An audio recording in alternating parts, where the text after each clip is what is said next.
E aí pessoal, tudo bom? Fernando, professor de Química aqui da Oficina do Estudante, e eu vou dar uma dica para vocês agora da segunda fase da Unicamp. Então a segunda fase da Unicamp é uma prova, claro, muito mais difícil que a primeira, e a quantidade de assuntos que ele pode cobrar é infinita, muito grande. Obviamente você tem que estar bem em toda a Química, mas uma partezinha bem legal que aparece em alguns exercícios com uma certa frequência, ou são exercícios que falam a respeito de soluções. Soluções e, na verdade, unidades de concentração, operações com soluções.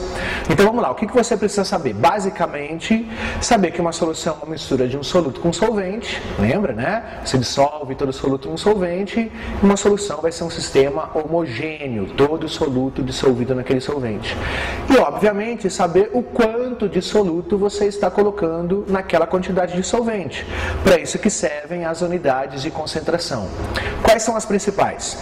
Então, você tem a concentração em gramas por litro, que é a concentração comum, que relaciona a massa de soluto pelo volume da solução. A massa do soluto em gramas e o volume da solução em litros. É a mais simplesinha de todas. A mais importante delas, a concentração em mol por litro. Ou seja, você vai relacionar o número de mols do soluto pelo volume da solução. Mols por litro, certo? E uma também bastante importante é a porcentagem. Só que porcentagem você já está acostumado, né? Na matemática lá. É a quantidade de soluto que você tem, dividido pela quantidade total, vezes 100, né? O título vezes 100. Então, pessoal, para que você precisa dessas unidades de concentração? Obviamente, para calcular uma concentração caso ele peça, ou para trabalhar com essas unidades caso ele faça exercícios mais difíceis, como, por exemplo, mistura de soluções, né? Uma coisa que pode sempre aparecer lá. Então, você tem duas possibilidades. Ou você mistura duas soluções de mesmo soluto, daí não ocorre reação química. Então, como que você obtém a concentração da solução obtida a partir dessa mistura dessas duas soluções? Então, basta você somar o número de mols ou a massa, né? Se a concentração for em gramas por litro, a massa. Se a concentração for em mols por litro, o número de mols. Ou seja, o quanto que você vai ter lá no final é a soma do que você tinha nas duas que você misturou. E aquela formulinha de concentração final vezes o volume final é igual a concentração 1, volume 1, da solução 1, obviamente, mais concentração 2, volume 2, da solução 2. Bem tranquilinho.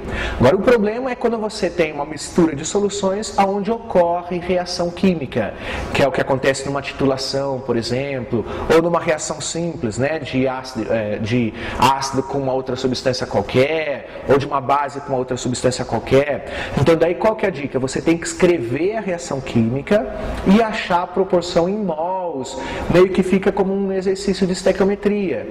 E daí a concentração da solução obtida vai depender do quanto que você tinha nas soluções iniciais. E a última importante, para a gente já acabar, é quando você fala da diluição. O que é diluir uma solução?